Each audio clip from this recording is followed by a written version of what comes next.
Good morning. Happy Monday, everybody. I wanted to first of all talk about the little lab experiment you did last week where we were testing gravity.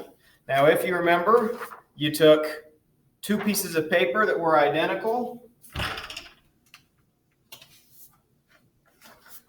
and the first experiment you did, you dropped them. This is just a control experiment just to make sure they dropped, kind of similarly. Now, I want you to think about a few things with this. These two pieces of paper, what can you tell me about their mass? Well, they obviously, since they're pretty much identical, they have the same mass as each other, right? The same weight. They weigh the same. They have the same amount of stuff in them, give or take a little bit. So these are two objects with the same mass, and so, of course, they fall essentially the same way. Now, in the second experiment, you had to take this book or whatever book you had or whatever heavy object you had, like a book and a piece of paper. And when you did it, you should have found that the book, of course, hit the table first. That shouldn't have been a surprise. Well, this book, if you think about the mass between these two, obviously this has a lot more mass. I mean, this book has how many pages in it? About 1,000 pages. So it has over 1,000 times more mass than this piece of paper.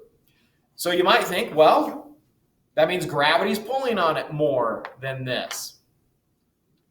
That's correct. It is. Yeah, it has more mass. And so the pull of gravity is stronger. Gravity's pulling on this harder. So when you drop them, of course, you expect that to happen. Nice, Mr. Gull. Now, when you took the two pieces of paper and you crumpled one up, did you change its mass?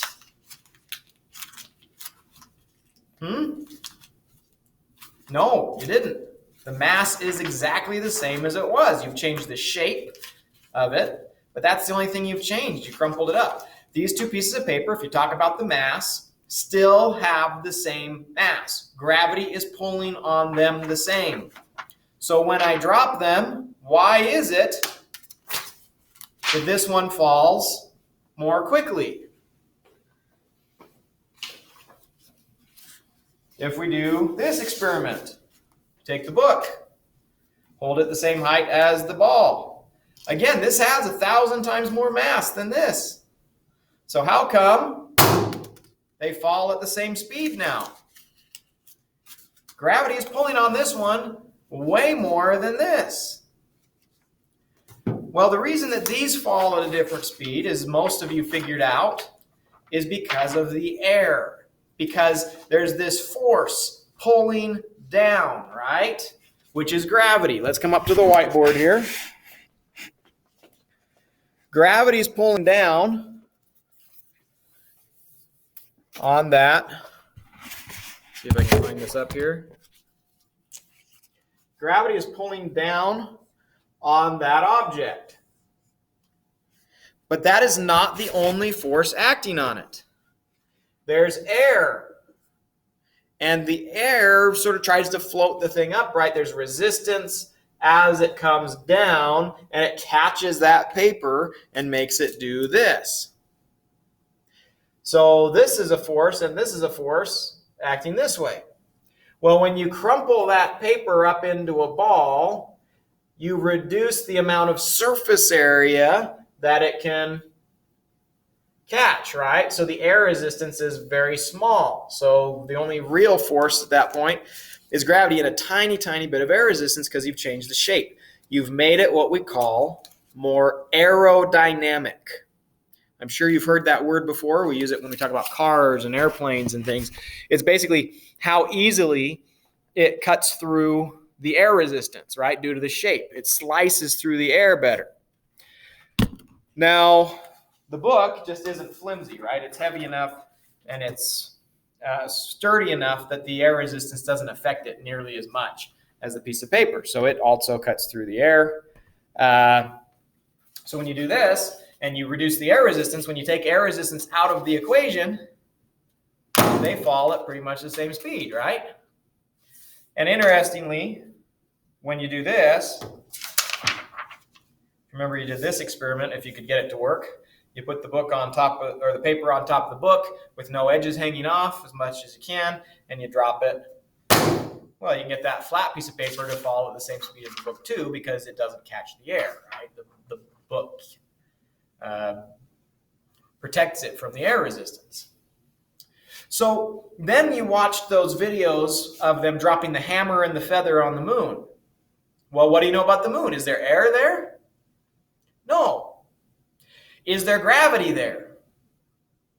There is, yeah. That's why things still fall. Now, there's not as much gravity as on Earth, which is why things fall more slowly, but they still fall. And since there's no air, the hammer and the feather fell at the same speed because there's no air resistance applying a force up, so the only force is down. Likewise, when you saw the video of the vacuum chamber and they had the bowling ball and the big feathers, and they suck the air out of the room, they fall fast. There's more gravity, so they fall faster than they would on the moon. They fall the same speed the bowling ball would, even if there was air. But now the feathers fall fast because there's nothing to keep them up. There's no force upwards.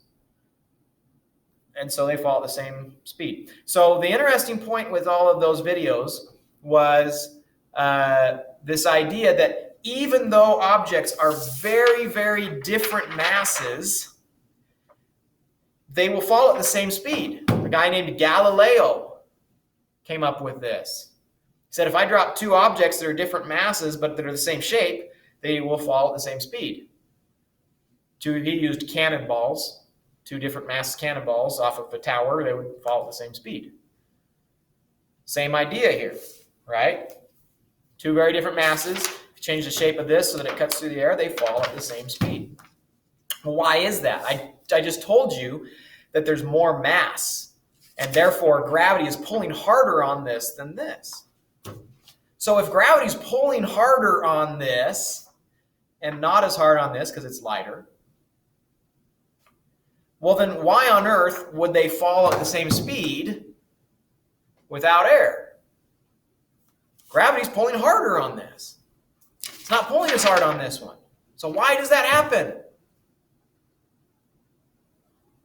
Well, think back to when we talked about inertia. What was inertia? It was this idea that the more mass an object has, the more it resists changing what it's doing. An object at rest wants to stay at rest. It doesn't want to accelerate down. And the more mass it has, the more it resists a change. So yes, gravity is pulling more strongly on this than on this, about 1,000 times more strongly. But it also has 1,000 times more inertia. It resists a change. This is not being pulled on as much, but it doesn't have very much inertia. It's really light. And so those things even out. More gravity pulling on it, but more inertia. So it resists a change in its motion. Less gravity pulling on it, but less inertia. So it's able to fall more quickly. Well, that's why objects, if you get rid of the air, will fall at the same speed, even if they're different masses. There is different gravity on them. There's a different force of gravity. But because this has more inertia, it takes more force to get it going. And this takes less force to get it going. Okay? So that's our lesson for today.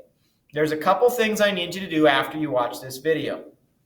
First, I want you to, I have a little document, very short today, just to make sure you watched my little video, answer a couple of questions, and submit.